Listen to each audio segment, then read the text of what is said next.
دین اسلام نے بچوں کی تربیت ماں باپ کے ذمہ ڈالی، اس لیے ماں باپ کو مربی کہتے ہیں کہ باپ مربی ہوتا ہے، ماں مربیہ ہوتی ہے۔ عربی زبان کا لفظ ہے رب، اس کا معنی ہوتا ہے کہ کسی چیز کو درجہ بدرجہ تکمیل تک پہنچانا۔ ایک پودا لگایا جاتا ہے نا تو مالی اس کا مربی ہوتا ہے، وہ اس کو پانی دیتا ہے، خوراک دیتا ہے، اس کو ایک لکڑی کے ساتھ باندھ کے سیدھا رکھتا ہے، تو یہ درخت بڑا ہو کے خوبصورت نظر آتا ہے، پھلدار بن جاتا ہے۔ اسی طرح ماں باپ بچے کے مربی ہوتے ہیں، انہوں نے بچے کو سکھانا ہوتا ہے، سمجھانا ہوتا ہے۔ اب ہمارے یہاں مصیبت یہ ہے کہ ماں خود نہیں سمجھی ہوتی، وہ بچے کو کیا سمجھائے، بس وہ اپنے دماغ سے جو سمجھ میں بات آتی ہے وہ کر لیتی ہے، لیکن قرآن و حدیث کی روشنی میں اسے پتہ نہیں ہوتا کہ مجھے کیا کرنا ہے۔ بہرحال بچے کی ایمانی تربیت، بچے کی نفسیاتی تربیت، بچے کی معاشرتی تربیت، اخلاقی تربیت، تعلیمی تربیت، یہ سب الگ الگ چیپٹر ہیں، اور اس عاجز کی کتاب ہے تربیت اولاد کے سنہری اصول۔ اس میں آپ پڑھیں تو آپ کو ہر چیز صاف سمجھ میں آ جائے گی کہ ہمیں بچے کو ایک اچھا انسان بنانے کے لیے کیا کرنا ہے۔ ایک اصول ذہن میں رکھیں کہ children always copy their parents, بچے ہمیشہ ماں باپ کو کاپی کرتے ہیں۔ اگر ماں باپ خود نماز نہیں پڑھیں گے تو بچے کو جتنا بھی وہ کہیں کہ نماز پڑھو، بچہ کیسے نماز پڑھے گا؟ اگر ماں باپ جھوٹ بول رہے ہیں تو بچہ کیسے سچ بولے گا؟ اس نے تو وہ کرنا ہے جو اس نے ماں باپ کو کرتے ہوئے دیکھا۔ اگر ماں باپ ہی آپس میں ہر بات پہ بحث کر رہے ہیں، جھگڑا کر رہے ہیں، تو بچے کے اندر اتفاق اتحاد کی صلاحیت کیسے پیدا ہوگی؟ اس لیے ماں باپ کو چاہیے کہ وہ ایک نمونہ بن کر رہیں تاکہ بچے ان کو کاپی کر سکیں۔ ہمارے ایک دوست تھے منگلا ڈیم کے، وہ چیف انجینئر تھے، وہ اپنے بچے کا واقعہ سنانے لگے کہ 3 سال کا بچہ تھا میرا، تو میری عادت ہے کہ جب فون آتا ہے نا تو میں فون اٹھاتے ہی کہتا ہوں hello chief engineer Mangla speaking, تاکہ تعارف ہو کہ بول کون رہا ہے۔ کہنے لگے کہ ایک دن میں نہا کے اپنے غسل خانے سے باہر نکلا تو میں نے دیکھا کہ کمرے میں ٹیلی فون کی گھنٹی بج رہی ہے، اور میرا چھوٹا بچہ جو 3 سال کا تھا وہ بھاگا جا رہا ہے فون کی طرف۔ خیر میں نے اسے دیکھا، اس نے جا کے فون اٹھایا اور فون کو کان سے لگا کے وہ بچہ کہنے لگا hello chief engineer Mangla speaking. اب اس بچے کو کچھ پتہ نہیں تھا کہ اس کا معنی کیا ہے، لیکن اسے اتنا پتہ تھا کہ ابو جب بھی فون اٹھاتے ہیں وہ یہ کہتے ہیں چیف انجینئر منگلا اسپیکنگ، تو بچے نے بھی اسی کو کاپی کی۔ تو children always copy their parents. آپ اگر چاہتے ہیں کہ بچہ نمازی بنے تو نماز پڑھ کے دکھانی پڑے گی۔ یہ نہیں ہو سکتا کہ آپ تو نمازیں قضا کریں اور پھر بچہ بڑا نمازی بن جائے۔ ماں باپ تو تلاوت کرتے نظر نہیں آتے اور بچے کو کہتے کہ بچہ حافظ بن جاؤ۔ پھر بچے کو قرآن مجید کے ساتھ محبت دکھانی پڑے گی، پھر بچے کے دل میں قرآن مجید کی عظمت آئے گی۔ بچوں کی تربیت ایک کام ہے، اور شریعت نے یہی بات کہی ہے کہ ماں اپنے گھر میں اپنے بچوں کی تربیت کرے تاکہ یہ بچے ایک اچھا انسان بن کر زندگی گزارنے والے بنے۔ ان کے دل میں اللہ کی محبت پیدا کرنا اور ان کو ایمان سکھانا اور دین کی عظمت ان کے دل میں پیدا کرنا، یہ ماں کا کام ہوتا ہے۔ چنانچہ ایک بزرگ گزرے ہیں خواجہ قطب الدین بختیار کاکی رحمۃ اللہ علیہ۔ کاکی ہندی زبان کا لفظ ہے، اس کا معنی ہے روٹی۔ یہ ان کے نام کے ساتھ کیسے لفظ لگ گیا، اس کا عجیب واقعہ ہے کہ میاں بیوی کے درمیان ڈسکشن ہوئی کہ ہمارے ہاں جب بیبی ہوگا تو ہم اس کی تربیت اچھے طریقے سے کریں گے تاکہ بچے کے دل میں اللہ کی محبت پیدا ہو۔ اب بچہ پیدا ہوا تھوڑا تو ماں نے سوچا کہ میں بچے کے دل میں اللہ کی محبت کیسے پیدا کروں، اس کا کوئی طریقہ ہونا چاہیے۔ چنانچہ بچہ ایک دن مدرسے اسکول سے واپس آیا اور اس نے آ کر کہا امی مجھے بھوک لگی ہے، کھانا دے دیجیے۔ ماں نے کہا بیٹا کھانا تو ہمیں بھی اللہ دیتے ہیں، آپ کو بھی اللہ تعالیٰ ہی کھانا دیں گے، آپ اللہ سے مانگو۔ بچے نے پوچھا امی میں کیسے مانگوں؟ ماں نے کہا بیٹا وضو کر کے مصلی پہ بیٹھو اور ہاتھ اٹھا کے دعا کرو، اللہ کھانا دے دیں گے۔ بچے نے وضو کیا، مصلی پہ بیٹھ کے ہاتھ اٹھائے، اللہ میں ابھی مدرسے سے آیا ہوں، تھکا ہوا بھی ہوں، بھوک بھی لگی ہوئی ہے، آپ میرے امی ابو کو کھانا دیتے ہیں، اللہ مجھے بھی کھانا دے دیجیے۔ دعا مانگ کے بچے نے ماں سے پوچھا امی اب کیا کرنا ہے؟ ماں نے روٹی بنا کر کمرے کے اندر چھپا دی تھی۔ ماں نے کہا بیٹا اللہ نے کھانا بھیجا ہوگا، کمرے میں جا کے تلاش کرو۔ چنانچہ بچہ کمرے میں گیا، تھوڑا ادھر ادھر سے چیزیں ہٹائیں، دیکھا تو ایک جگہ روٹی پکی پڑی تھی۔ ماں نے کہا دیکھا بیٹا اللہ نے روٹی بھیج دی تمہارے لیے، لو جی اب یہ روز کا معمول بن گیا۔ بچہ دعا مانگتا، ماں نے روٹی پہلے سے پکا کے رکھی ہوتی تھی، وہ مل جاتی اور بچہ بڑا خوش ہو جاتا کہ اللہ نے میری دعا قبول کی، مجھے کھانا بھیج دیا۔ اب روز بچہ جب کھانا کھاتا تو اس کے ذہن میں سوالات پیدا ہوتے، وہ ماں سے پوچھتا امی اللہ کتنے اچھے ہیں، امی اللہ کتنے بڑے ہیں، ہر کسی کو کھانا اللہ دیتے ہیں۔ ماں کہتی ہاں ہر کسی کو کھانا اللہ دیتے ہیں، اس کا مطلب ہے اللہ کے خزانے بہت بڑے ہیں، اللہ بہت پیارے ہیں، ہر کسی کے ساتھ اللہ مدد فرماتے ہیں اور اس کی مشکل کو دور کرتے ہیں۔ تو بچے کے دل میں اللہ کی محبت پیدا ہونا شروع ہو گئی۔ ماں بڑی خوش تھی کہ ہماری تدبیر کارگر رہی اور جو ہم چاہتے تھے کہ بچے کے دل میں اللہ کی محبت پیدا ہو وہ ہو رہی ہے۔ مگر اس دوران ایک عجیب واقعہ پیش آیا، رشتہ داروں میں کہیں کوئی نکاح کی تقریب تھی اور ماں کو جانا پڑ گیا۔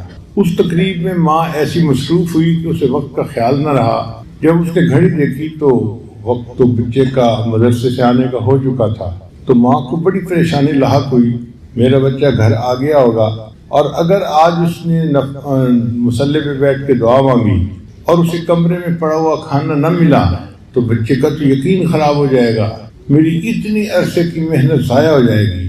اب ماں رو بھی رہی ہے اور دعائیں بھی مانگ رہی ہے اور تیزی سے گھر کی طرف چل رہی ہے۔ جب گھر پہنچی تو اس نے دیکھا کہ بچہ چارپائی پہ لیٹا سویا ہوا ہے۔ ماں نے شکر ادا کیا کہ چلو سو گیا ہے۔ اس نے جلدی سے روٹی پکائی، کمرے میں رکھی، بس آ کے بچے کو جگایا، بیٹے تو مدرسے سے واپس آ گئے، تمہیں بھوک لگی ہوگی، اٹھو اللہ سے روٹی مانگو اور کھا لو۔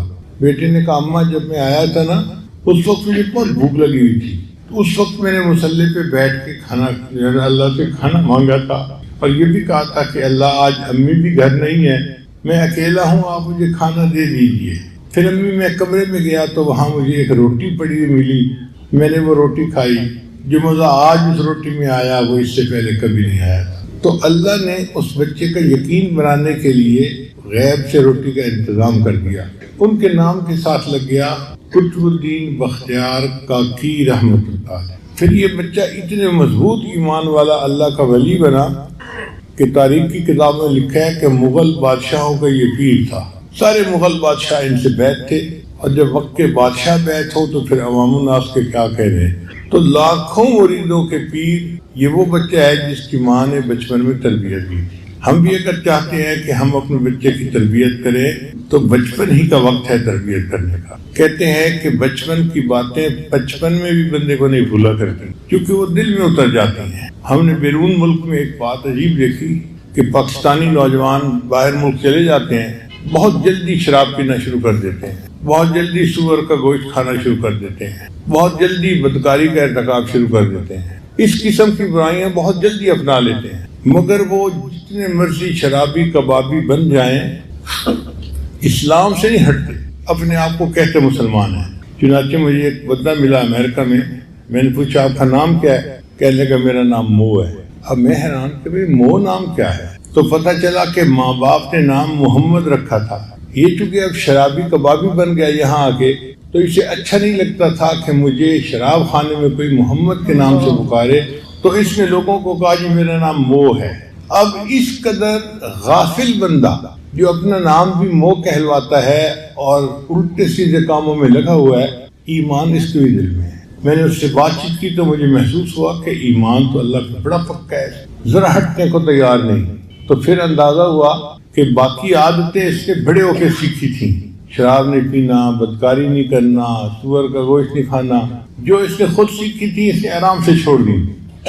اور جو بات بچپن میں ماں نے سکھائی تھی کہ بیٹا اللہ ہے جس نے کائنات کو پیدا کیا، جس نے دین کو بھیجا، یہ چونکہ بچپن میں ماں نے سکھائی تھی یہ اتنی ڈیپ روٹیڈ تھی کہ بچہ اس کو چھوڑنے کے لیے تیار نہیں تھا۔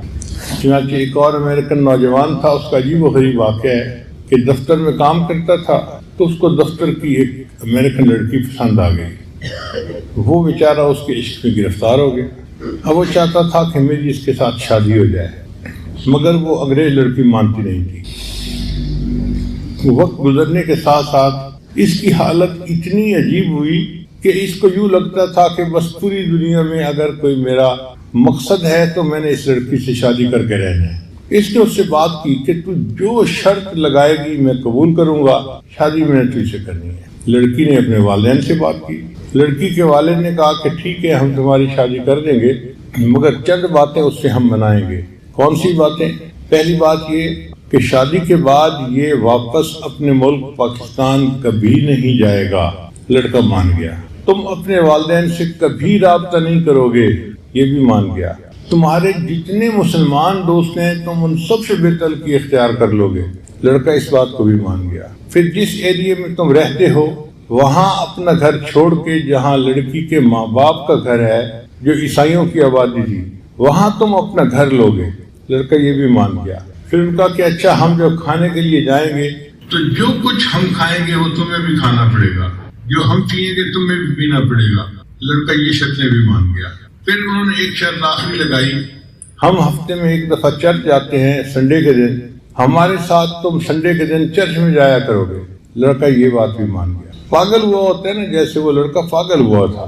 تو بہرحال لڑکی کے ماں باپ نے اجازت دے دی اور اس کی امریکن لڑکی سے شادی ہو گئی۔ شادی ہوتے ہی اس نے اپنا گھر بدلا اور اچانک غائب ہو گیا۔ نہ دوستوں کو پتا نہ گھر والوں کو پتا کہ کہاں غائب ہو گیا ہے۔ بہت عرصہ گزر گیا، سمجھ ہی نہیں لگتی۔ اللہ کی شان دیکھیں کہ 2 سال اس طرح یہ لڑکا غائب رہا۔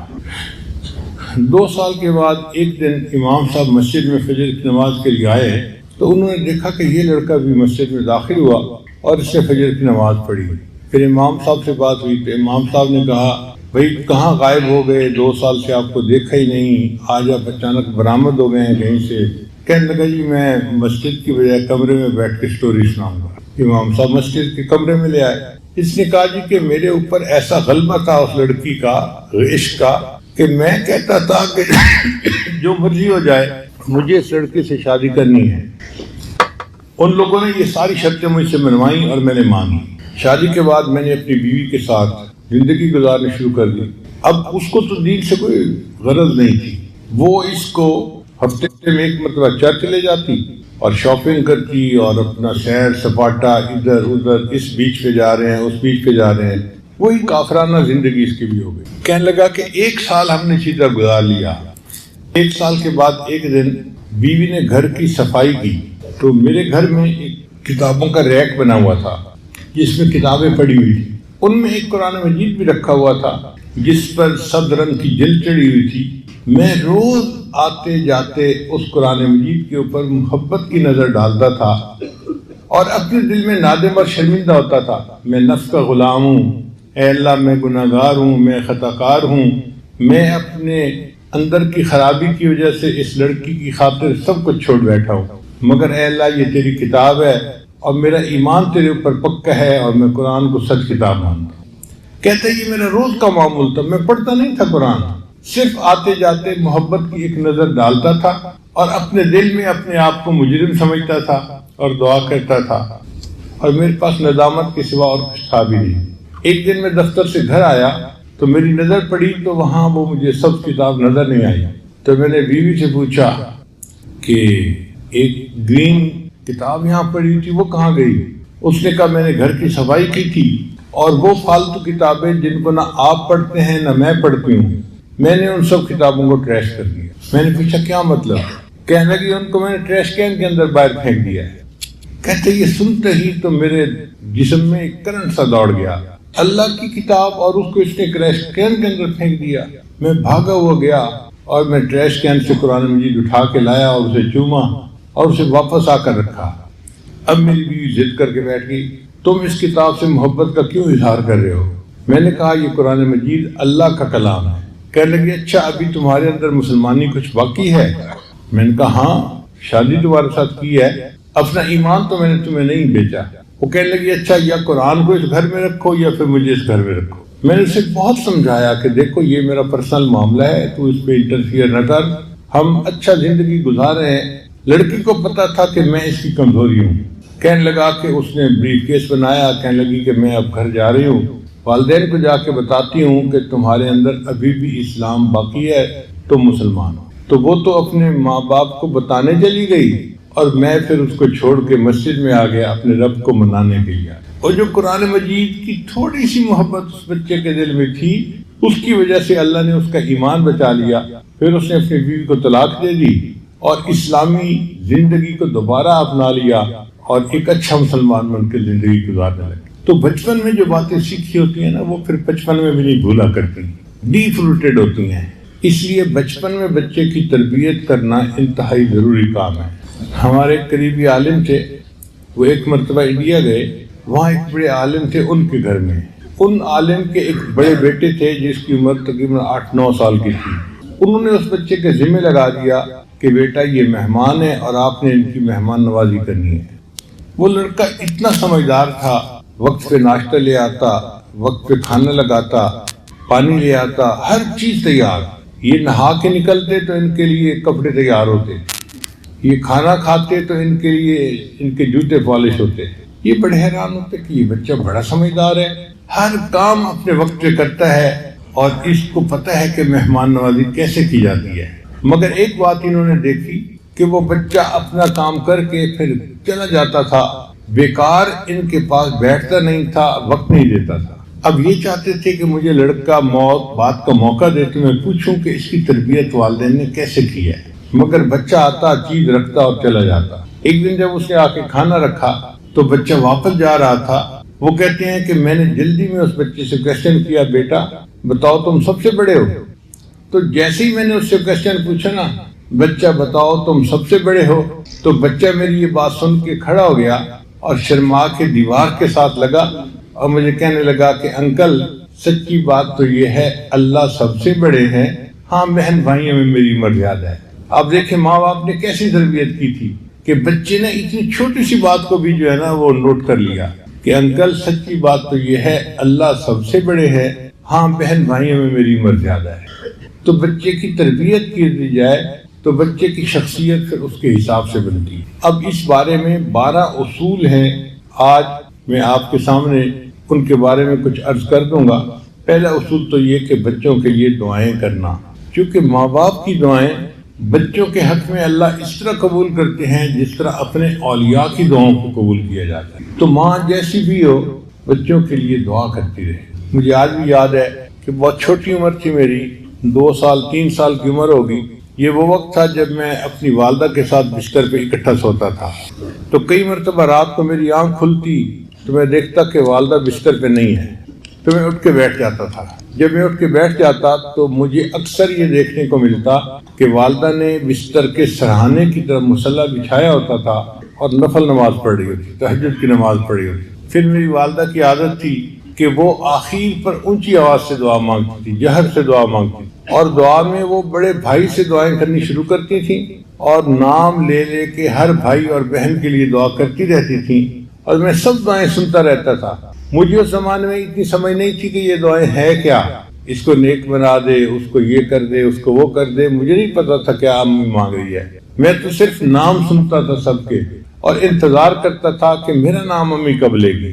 جب آخر پہ چونکہ میں بہن بھائی میں سب سے چھوٹا تھا، جب امی میرا نام لے کر دعا کرتی تھی تو میں سکون سے پھر بستر پہ سو جاتا تھا۔ یہ والدہ کی تہجد کی وہ دعائیں ہیں کہ جن کی وجہ سے اللہ نے میرے اوپر رحمت فرمائی، میری جہالت پہ پردے ڈال دیے اور اللہ تعالیٰ نے دنیا میں مجھے عزتوں سے نوازا۔ تو اپنے بچے کے لیے دعا کرنا یہ سب سے پہلا عمل ہے۔ 3 لڑکے تھے جو نبی علیہ الصلوۃ والسلام کی خدمت کرتے تھے اور تینوں کا نام عبداللہ تھا۔ حدیث پاک میں آتا ہے کہ نبی علیہ السلام ان کے نام لے کر تہجد میں دعا کیا کرتے تھے۔ اللہ تعالیٰ نے نبی علیہ السلام کی دعاؤں کو ایسا قبول کیا کہ تینوں بچے اپنے اپنے فن میں امام بنے۔ عبداللہ ابن عباس عنہ امام المفسرین بنے، عبداللہ ابن عمر عنہ امام المحدثین بنے، اور عبداللہ ابن مسعود رضی اللہ تعالیٰ عنہ امام الفقہاء بنے۔ تو ہم بھی اپنی نمازوں میں، تہجد میں، مختلف اوقات میں اپنے بچوں کے لیے دعا کریں، یہ سب سے پہلا عمل ہے۔ ایک صحابیہ تھی ام سلیم رضی اللہ تعالیٰ عنہا، ان کا بیٹا تھا انس۔ تو ایک مرتبہ وہ اپنے بیٹے کو لے کے نبی اسلام کی خدمت میں حاضر ہوئیں۔ انس عنہ کی عمر تھی 10 سال کی، اور عرض کیا اے اللہ کے حبیب صلی اللہ علیہ وسلم، میں نے اپنا یہ بیٹا آپ کی خدمت کے لیے وقف کر دیا ہے، اس کو قبول کر لیجیے۔ چنانچہ وہ انس رضی اللہ تعالیٰ عنہ کہتے ہیں کہ میں 10 سال نبی علیہ السلام کی خدمت میں رہا اور نبی علیہ السلام میرے لیے دعا کیا کرتے تھے، اے اللہ اس کے رزق میں اور اس کی اولاد میں برکت عطا فرما۔ فرماتے ہیں کہ نبی علیہ السلام کی دعا مجھے ایسی لگی کہ اللہ نے میرے رزق میں برکت پیدا فرما دی. میرا ایک باغ تھا، لوگوں کا باغ سال میں 1 مرتبہ پھل دیا کرتا تھا اور میرا باغ سال میں 2 مرتبہ پھل دیا کرتا تھا. اور اولاد میں اللہ نے اتنی برکت دی کہ میں نے اپنے بیٹے بیٹیاں پوتے نواسیاں نواسے 100 سے زیادہ اپنی آنکھوں سے دیکھے. اتنی اللہ نے اولاد میں برکت عطا فرمائی. اور فرماتے ہیں کہ مال میں اللہ نے اتنی برکت عطا فرمائی کہ میں سونے کی اینٹوں کو لکڑی کاٹنے والے کلہاڑے سے توڑا کرتا تھا.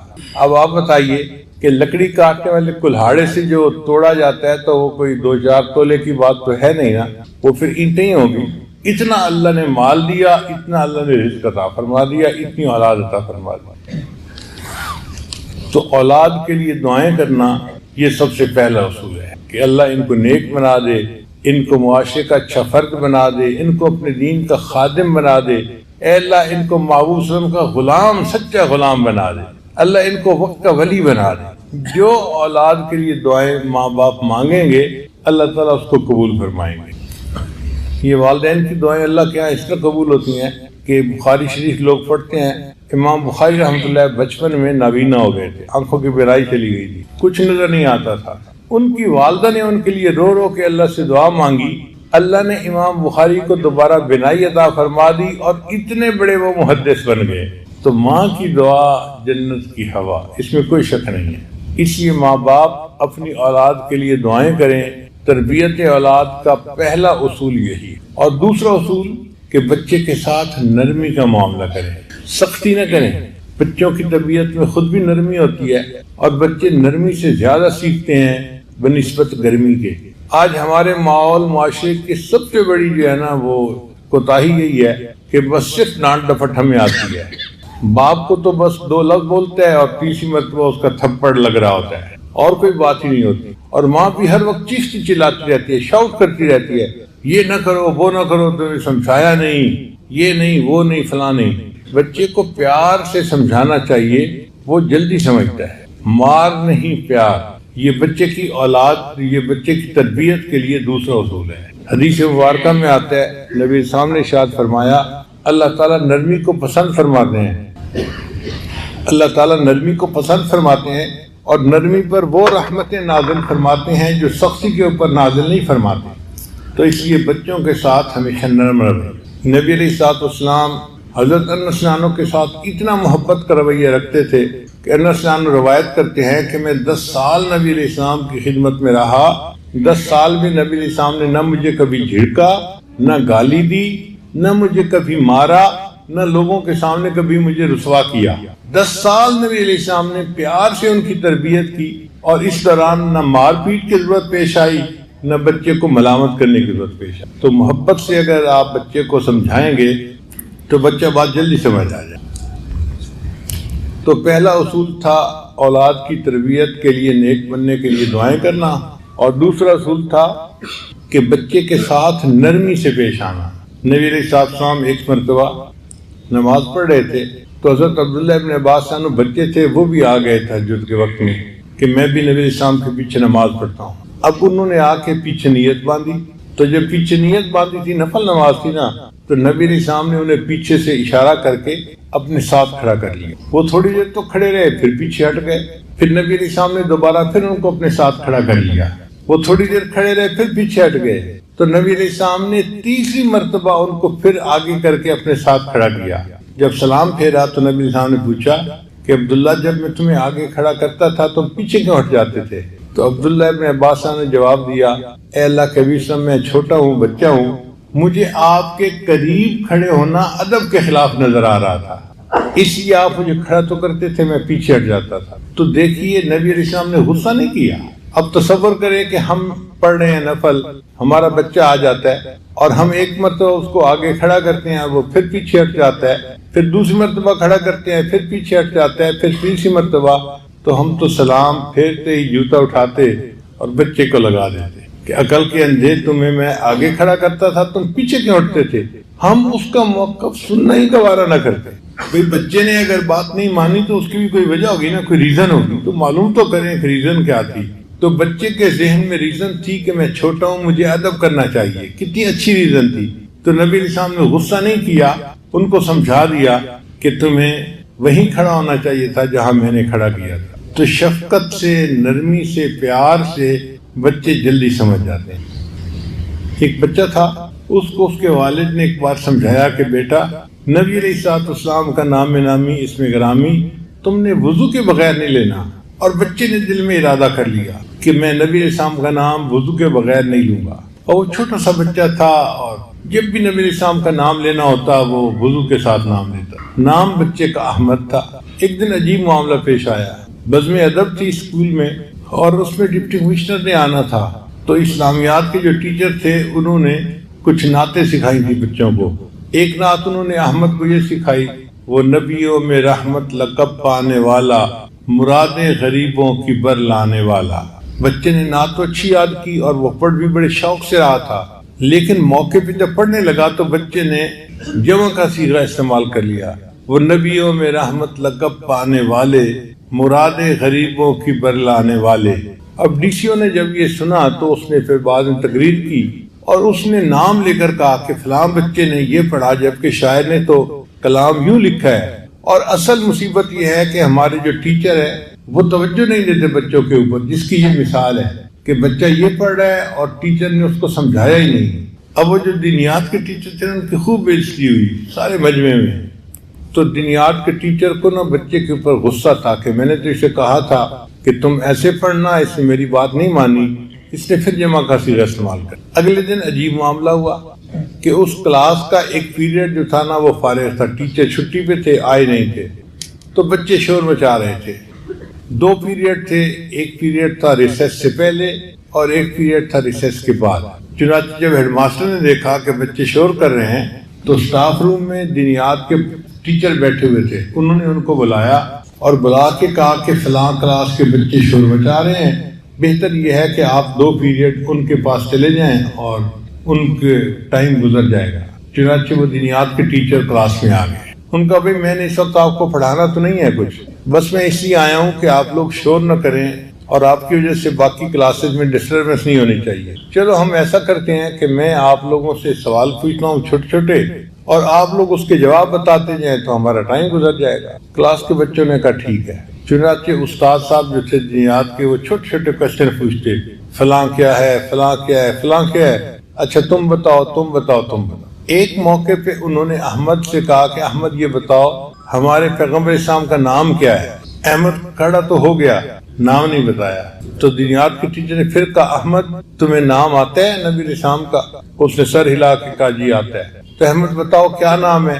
احمد کچھ نہیں بتا رہا۔ اب ٹیچر کو غصہ آیا کہ یہ تو بدتمیز لڑکا ہے، یہ استاد کی بات جان بوجھ کے نہیں مانتا۔ تو دینیات کے ٹیچر نے کہا کہ احمد اب اگر تم نے مجھے نام نہ بتایا میں تمہاری پٹائی کروں گا، بتاؤ ہمارے پیغمبر اسلام کا کیا نام ہے؟ احمد پھر چپ کھڑا ہے بت کی طرح۔ استاد نے تو آؤ دیکھا نہ تاؤ، اس نے تھپڑ لگانے شروع کر دیے، خوب مارا اس کو۔ اب احمد نے کبھی کسی استاد سے مار نہیں کھائی تھی، جب اچھی طرح مار پڑی تو خوب رویا، اور اسی دوران گھنٹی بجی اور ریسیس کا ٹائم ہو گیا۔ تو ٹیچر نے کہا اچھا احمد میں ریسیس کے بعد آؤں گا اور میں دیکھوں گا کہ تم پیغمبر اسلام کا نام کیسے نہیں بتاتے، اور میں اب ڈنڈا لے کے آؤں گا اور تمہاری ڈنڈے سے پٹائی کروں گا۔ کلاس کے سارے بچے ریسیس کے لیے چلے گئے، اور ان میں سے ہر بچہ احمد کو بڑی ہمدردی کی نظر سے دیکھ رہا تھا کہ اس کو تو اتنی انفارمیشن ہیں دینیات کی، اور اس بچے کو اتنی مار پڑی اور یہ نبی السلام کا نام ہے نامی اسم گرامی کیوں نہیں بتا رہا۔ جب سب بچے چلے گئے تو احمد بھی اٹھا اور باہر جا کر اس نے اپنا چہرہ دھویا، ہاتھ دھوئے، اور واپس آ کے اپنے جگہ کے اوپر بیٹھ گیا۔ جب ریسیس ختم ہوئی تو دینیات کے ٹیچر پھر آئے اور انہوں نے آتے ہی احمد کو کھڑا کیا اور کہا کہ بتاؤ نبی اسلام کا کیا نام؟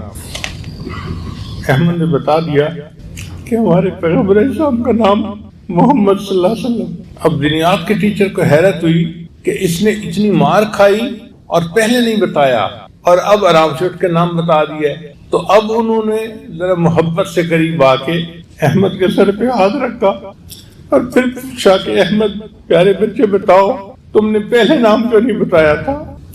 تو جب انہوں نے شفقت سے پوچھا تو اس وقت احمد نے بتایا کہ سر مجھے نام تو پہلے بھی آتا تھا، لیکن اس وقت میرا وضو نہیں تھا، اور میں نے اپنے والد سے یہ سنا تھا کہ نبی علیہ السلام کا نام وضو کے بغیر نہیں لینا، میں نے مار تو کھا لی، میں نے نام نہیں لیا۔ اب ریسرچ میں جا کر وضو کر کے آیا ہوں، آپ نے پوچھا ہے، میں نے آپ کا نام بتا دیا ہے۔ تو دیکھیں ماں باپ اگر بچے کو کوئی بات کرتے ہیں تو وہ بات اس طرح بچے کے دل میں اتر جاتی ہے۔ تو اولاد کی تربیت کے لیے پہلا اصول ان کے لیے دعائیں کرنا، اور دوسرا اصول ان کو پیار سے بات سمجھانا۔ ہم 2 لفظ میں بات کر دیتے ہیں، بچہ پوری طرح سمجھتا بھی نہیں، اور پھر ہم توقع کرتے ہیں کہ بچہ وہ بات کر کے ہمیں دکھائے گا۔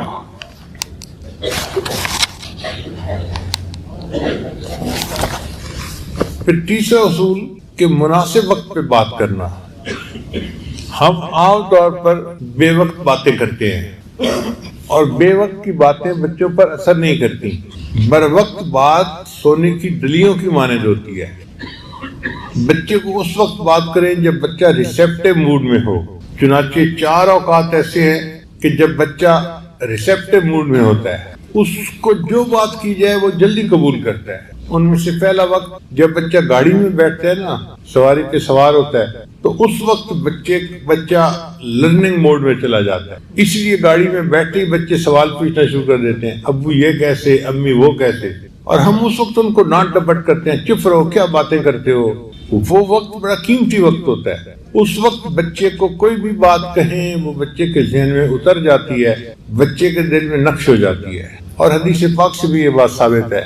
ایک صحابی نامہ فرماتے ہیں کہ میں نبی اسلام کے پیچھے اونٹ پہ سوار تھا، تو نبی اسلام نے فرمایا، یا ولد احفظ اللہ یحفظک، احفظ اللہ تجدہ تجاہک، یا غلام، اے بچے تو اللہ کو ہر وقت دل میں رکھ، اپنے اللہ کو ہر وقت اپنے سامنے پائے گا۔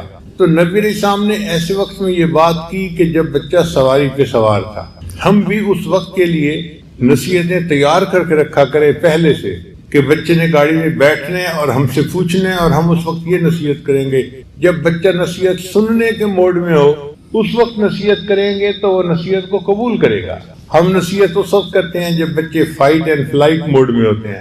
کئی مرتبہ موڈ ایسا ہوتا ہے نا کہ بچہ بحث کرنے کے موڈ میں ہوتا ہے، یا بچہ ایسے موڈ میں ہوتا ہے کہ مجھ سے بات نہ کرو، مجھے تنگ مت کرو، ڈونٹ ڈسٹرب کا موڈ ہوتا ہے، اس کو کہتے ہیں فائٹ اور فلائٹ موڈ۔ اب بچہ اس موڈ میں ہے اور ماں اس وقت اس کو نصیحتیں بیٹھی کر رہی ہے، تو بچے کے سر کے اوپر سے نصیحتیں گزر جاتی ہیں، ذرا فائدہ نہیں ہوتا۔ تو 4 اوقات جن میں بچے بات کو جلدی قبول کرتے ہیں۔ ایک وقت جب بچے گاڑی میں سوار ہوتے ہیں تو وہ لرننگ موڈ میں آ جاتے ہیں، اور دوسری بات بچے جب رات کو سونے لگتے ہیں تو لیٹتے ہی وہ لرننگ موڈ میں آ جاتے ہیں۔ اسی وجہ سے بہت سارے بچے اپنے ماں باپ کو کہتے ہیں امی کو اسٹوری سنائیں، اور ماں باپ جان چھڑاتے ہیں کیا یہ اس وقت جو ہے ہمیں تنگ کر رہا ہے، اور بچے کو کئی مائیں مرغی کی اسٹوری سنا رہی ہوتی ہیں، کئی مائیں چھپکلی کی اسٹوری سنا رہی ہوتی ہیں۔ ان کو اس وقت احساس ہی نہیں ہوتا کہ یہ اتنا قیمتی وقت تھا۔ ہم اس کو نبی علیہ السلام کے واقعات سنائیں، ہم قصص النبیین پڑھ کے وہ واقعات سنائیں تو بچے کے دل میں یہ باتیں نقش ہو جائیں۔ اور تیسرا وقت ہوتا ہے دسترخوان پہ کھانے کا وقت۔ اکثر بچے اس وقت بھی بہت سوال پوچھتے ہیں اور ماں باپ ان کو جھڑک کے چپ کروا دیتے ہیں۔ تو ایک وقت ہوتا ہے جب بچے گاڑی میں بیٹھتے ہیں، دوسرا وقت بچے جب رات کو سونے لگتے ہیں، تیسرا وقت جب بچے کھانا کھاتے ہیں، اور چوتھا وقت بچے جب بیماری کی حالت میں ہوتے ہیں نا، اس وقت بھی وہ لرننگ موڈ میں آ جاتے ہیں۔ اس وقت ان سے اگر پیار محبت کا اظہار کریں تو بچہ چونکہ بیمار ہوتا ہے وہ اپنے ساتھ ہمدردی کرنے والی بات کو بڑے غور سے سنتا ہے۔ اس وقت اس کو اگر کوئی نصیحت کر دی جائے تو بچہ اس کو قبول کر لیتا ہے۔ حدیث مبارکہ میں ہے ایک یہودی لڑکا تھا جو نبی علیہ السلام سے بہت محبت کرتا تھا، اور نبی علیہ السلام بھی اس کے اوپر شفقت فرماتے تھے۔ ایک مرتبہ وہ بچہ بیمار ہو گیا تو نبی علیہ السلام نے فرمایا صحابہ کو کہ چلو اس کی عیادت کرنے کے لیے جاتے ہیں۔ چنانچہ نبی علیہ السلام اس کی عیادت کے لیے ان کے گھر گئے تو اس کا باپ جو یہودی تھا نا، اس کو یہ بڑی بات اچھی لگی کہ میرے بیٹے کی عیادت کے لیے مسلمانوں کے پیغمبر اتنے بڑی شخصیت آئے ہیں۔ اس نے بٹھایا تو نبی علیہ السلام نے بچے سے اس کی طبیعت پوچھی، اور اس وقت نبی علیہ السلام نے اسے فرمایا کہ دیکھو میں تمہیں بلاتا ہوں اسلام کی طرف، بہتر یہ ہے کہ تم کلمہ پڑھ کے اسلام قبول کر لو۔ تو جب نبی علیہ السلام نے یہ فرمایا نا تو بچے نے اپنے باپ کی طرف دیکھا، اس کے باپ نے اشارے میں کہہ دیا ہاں بچے جو ابو القاسم تمہیں کہہ رہے ہیں تم اس بات کو قبول کر لو. تو جیسے ہی باپ نے اشارہ کیا بچے نے اونچی آواز سے کلمہ پڑھا اور بچہ مسلمان ہو گیا. تو بیماری کے وقت میں بچہ ریسیپٹیو موڈ میں ہوتا ہے، اس وقت اس کو واقعات سنائے جائیں، باتیں کہی جائیں تو وہ جلدی اثر قبول کرتا ہے. تو مناسب وقت پہ بات کرنا یہ بھی انتہائی ضروری ہے. پھر چوتھا اصول کہ بچے کی ذہنی سطح کے مطابق بات کریں. کئی مرتبہ ہم بات کرتے ہیں جو بچے کی ذہنی سطح سے اوپر کی ہوتی ہے تو بچے کی کچھ سمجھ میں نہیں آتا کہ ہو کیا رہا ہے. نبی صاحب نے شاید فرمایا کلم الناس علی قدر عقولہم، تم لوگوں سے ان کی ذہنی سطح کے مطابق بات کیا کرو. چنانچہ جب صحابہ کرام غزوہ بدر کے لیے چلے تو بدر کے میدان میں پہنچ کے انہوں نے ایک جگہ پڑاؤ کیا. اب صحابہ کرام یہ معلوم کرنا چاہتے تھے کہ کافروں کی تعداد کا اندازہ ہو کہ وہ کتنی ہے. تو نبی علیہ السلام نے چند صحابہ کو بھیجا کہ جاؤ اور دشمن کی تعداد کا اندازہ کر کے آؤ. وہ صحابہ گئے تو مجمع بڑا تھا، پتہ نہیں چلتا تھا کتنی تعداد ہے. ایک لڑکا تھا جو بکریاں چراتا پکڑا گیا اور وہ کافروں کے ساتھ ہی رہ رہا تھا. تو صحابہ کرام اس کو بلا کے لائے، اس سے پوچھتے کہ بھئی کتنی تعداد ہے. وہ کبھی 200 بتاتا، کبھی 500 بتاتا، کبھی 700 بتاتا، کبھی کچھ کبھی کچھ. صحابہ کرام کو غصہ آیا تو ایک صحابی نے اس کے 2-4 تھپڑ بھی لگائے، سختی کی. پھر وہ اس کو نبی علیہ السلام کے پاس لے کر آئے. تو نبی علیہ السلام نے جب اس سے پوچھا تو اس نے وہی جواب دیا، کبھی 500 کہتا، کبھی 700 کہتا، کبھی کچھ کہتا، کبھی کچھ. تو نبی علیہ السلام سمجھ گئے کہ یہ بچہ ہے اور چھوٹا ہے، اور چھوٹے بچے کے لیے اتنے بڑے مجمع کی تعداد کا اندازہ لگانا مشکل کام ہے. تو اللہ کے محبوب صلی اللہ علیہ وسلم کی حکمت عملی دیکھیے کہ نبی علیہ السلام نے اس سے یہ سوال کیا، اچھا یہ بتاؤ کہ یہ لوگ کھانے کے لیے ایک وقت میں کتنے جانور ذبح کرتے ہیں؟ اس نے کہا جی ایک وقت میں یا 9 جانور ذبح کرتے ہیں یا 10 جانور ذبح کرتے ہیں. تو جیسے ہی نبی علیہ السلام نے سنا تو نبی علیہ السلام نے فرمایا کہ ایک بڑا جانور 100 بندے آرام سے کھا لیتے ہیں اس کا گوشت. تو اگر وہ 9 یا 10 جانور ذبح کرتے ہیں تو تعداد 900 یا 1000 کے اندر ہے. ویسے تعداد کا اندازہ لگانا مشکل تھا، مگر نبی علیہ السلام نے جب جانوروں کی تعداد پوچھی تو بچے نے وہ صحیح بتا دی، چونکہ وہ چند تھے اور اس کو ایگزیکٹ پتا تھا کہ کتنے جانور ذبح ہوتے ہیں. اور اس سے نبی علیہ السلام نے اندازہ لگا لیا کہ کافروں کی تعداد کتنی ہے. اور اگلے دن پھر اسی طرح نبی علیہ السلام نے تیاری کی اور کافروں کے سامنے صف آرا ہوئے اور اللہ نے مسلمانوں کو فتح عطا فرما دی. تو بات کرتے ہوئے بچے کی ذہنی سطح کے مطابق بات کرنا یہ بھی انتہائی ضروری ہے. چنانچہ نبی علیہ السلام کے پاس ایک باندی آئی تو نبی علیہ السلام نے اس سے پوچھا کہ یہ بتاؤ اللہ کہاں ہے؟ وہ ان پڑھ تھی، بتا تو نہیں سکتی تھی. اس نے انگلی یوں کر دی آسمان کی طرف. تو جب اس نے اپنی انگلی آسمان کی طرف کر دی تو نبی علیہ السلام نے فرمایا کہ یہ مسلمان ہو گئی، اس نے آسمانوں کی طرف اشارہ کیا ہے کہ اللہ آسمانوں پہ ہے. تو دیکھو اس بچی کی ذہنی سطح کے مطابق نبی نے معاملہ فرمایا. ایک مرتبہ ایک حبشن لڑکی تھی، اس نے کپڑے بڑے خوبصورت پہنے ہوئے تھے. وہ نبی علیہ السلام کے سامنے آئی تو نبی علیہ السلام نے اس کو سلام لیا اور پھر فرمایا کہ تیرے کپڑے بڑے ثنا ہیں. حبشی زبان میں ثنا کہتے ہیں خوبصورت کو. تو نبی علیہ السلام نے حبشہ کی زبان میں گفتگو فرمائی، یعنی حبشہ کی زبان کا لفظ استعمال فرمایا. وہ بچی اس لفظ کو سن کے اتنی خوش ہوئی کہ وہ واپس اپنے والدین کے پاس گئی اور اس نے جا کے یہ واقعہ سنایا. تو اللہ کے محبوب صلی اللہ علیہ وسلم نے حبشہ کی زبان کا لفظ استعمال کر کے بتا دیا کہ بات بچے کو ایسی کرو کہ اس کی ذہنی سطح کے مطابق ہو، بچہ اس کو سمجھ سکے اور اس پر ریسپونڈ کر سکے.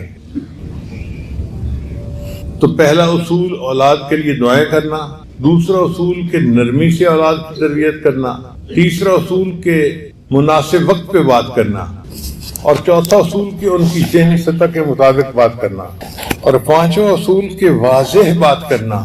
ہم کئی مرتبہ بچے کو بات کہہ تو دیتے ہیں مگر انسٹرکشن کلیئر نہیں ہوتی تو بچے کو سمجھ نہیں ہوتی کہ مجھے اب کیا کرنا ہے. وہ کنفیوز ہی رہتا ہے کہ میں نے یہ کرنا ہے یا یہ کرنا ہے. نبی علیہ السلام کی عادت مبارکہ تھی کہ آپ صلی اللہ علیہ وسلم بچوں کو جب کوئی بات کرتے تھے تو بہت دو ٹوک الفاظ میں واضح طور پہ بات کرتے تھے تاکہ بچہ انڈرسٹینڈ کرے کہ مجھے کیا کہا جا رہا ہے اور پھر اس کے مطابق وہ عمل کر سکے. پھر چھٹا اصول کہ بچوں کو واقعات سنائیں. مثلا آپ بچے کو حافظ بنانا چاہتے ہیں تو صرف اتنا کہہ دینا کہ بچے حافظ بن جاؤ کافی نہیں ہے. حفاظ کے واقعات سنائیں، فلاں حافظ تھا ایسے حافظ بنا، فلاں حافظ تھا اتنا قرآن پڑھتا تھا. بچہ جتنا واقعات سنتا جائے گا نا اس کے اندر اس کام کو کرنے کا جذبہ بڑھتا چلا جائے گا. تو یہ انڈائریکٹ طریقہ ہے بچے کو ترغیب دینے کا. بچے کو حفاظ کے واقعات، علماء کے واقعات سنا کر ذہنی طور پہ تیار کرنا کہ وہ بچہ بھی حافظ قرآن بن جائے. تو واقعات سنانا اس کے لیے بہت فائدہ مند ہے. اللہ تعالیٰ نے قرآن مجید میں بہت ساری قوموں کے واقعات نقل فرمائے ہیں. ان واقعات کو نقل کرنے کا مقصد کیا تھا کہ امت کو بات جلدی سمجھ میں آ جائے. اگر ہمیں ان کے واقعات پڑھ کر بات جلدی سمجھ میں آ سکتی ہے تو بچہ بھی جب واقعات سنتا ہے تو بات جلدی سمجھ میں آ جاتی ہے. حدیث مبارکہ میں آتا ہے کہ بنی اسرائیل کے 3 آدمی تھے اور تینوں بیمار تھے. ایک کو برس کی بیماری تھی، برس کہتے ہیں سفید داغ جو ہوتے ہیں نا چہرے پر جسم پر، اس کو برس کی بیماری تھی اور وہ بڑا پریشان تھا. اور دوسرا گنجا تھا، سر کے اوپر بال ہی نہیں تھے، ہر بندہ ان کا مذاق اڑاتا تھا، وہ بھی بڑا پریشان رہتا تھا. اور تیسرا بندہ آنکھوں سے نابینا تھا، وہ بھی بڑا پریشان رہتا تھا. ایک آدمی برس والے بندے کے پاس گیا اور اس کو جا کے اس نے پوچھا بھائی آپ کا کوئی مسئلہ؟ اس نے کہا یار کیا بتاؤں، چہرے پہ سفید داغ ہیں، ہر بندہ مجھے ملامت کی نظر سے دیکھتا ہے، جیسے ہم کہتے ہیں جی شکل پھٹ گئی. تو برس والے لوگوں کو اکثر اسی طرح کے لوگ تانے دیتے ہیں. تو مجھے تو ہر بندہ تانے دیتا ہے، میں تو محفل میں جا ہی نہیں سکتا، بیٹھ ہی نہیں سکتا، ذلت کی زندگی گزار رہا ہوں. دعا کرو کہ اللہ برس کی مرض کو ختم کر دے اور مجھے اللہ تعالیٰ رزق میں آسانی کر دے. چنانچہ اس نے دعا کر دی، اللہ نے اس بندے کی دعا سے مرض کی بیماری بھی ختم کر دی اور اس کو ایک اونٹنی عطا کر دی. اور اونٹنی کی نسل اتنی بڑی کہ وہ سینکڑوں اونٹنیوں کے ریوڑ کا مالک بن گیا.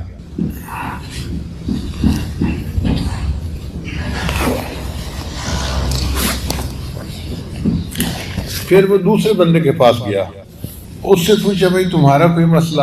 اس نے کہا یار میں تو فارغ البال آدمی ہوں، سر پہ بال نہیں ہے، جہاں مجلس میں جا کے بیٹھتا ہوں ہر کوئی میرے گنجے پن کی باتیں کرنی شروع کر دیتا ہے اور میرے پاس رزق کی بھی کمی ہے. اس نے دعا کی، اللہ نے اس کے سر پہ خوبصورت بال بھی عطا کر دیے اور اس کو ایک گائے اللہ نے عطا کی، اس کی نسل اتنی بڑی کہ وہ سینکڑوں گایوں کے ریوڑ کا مالک بن گیا. پھر وہ تیسرے کے پاس گیا، اس سے پوچھا بھائی تمہارا کوئی مسئلہ؟ انہوں نے کہا یار میں تو اندھا ہوں، لوگوں کے لیے تو رات کو اندھیرا ہوتا ہے، میرے لیے تو دن میں بھی اندھیرا، نظر ہی کچھ نہیں آتا، میری کیا زندگی ہے، در در کی ٹھوکریں کھاتا ہوں اور میرے رزق میں بھی بہت کمی ہے، تو آپ دعا کریں کہ اللہ میری پریشانی دور کر دے. اس نے دعا مانگی کہ یا اللہ اس کو بینائی عطا فرما دے اور اس کے رزق میں برکتیں عطا فرما دے. اللہ نے اس کی بینائی بھی ٹھیک کر دی اور اس کو ایک بکری عطا فرمائی اور بکری کی نسل اتنی بڑھی کہ وہ سینکڑوں بکریوں کے ریوڑ کا مالک بن گیا.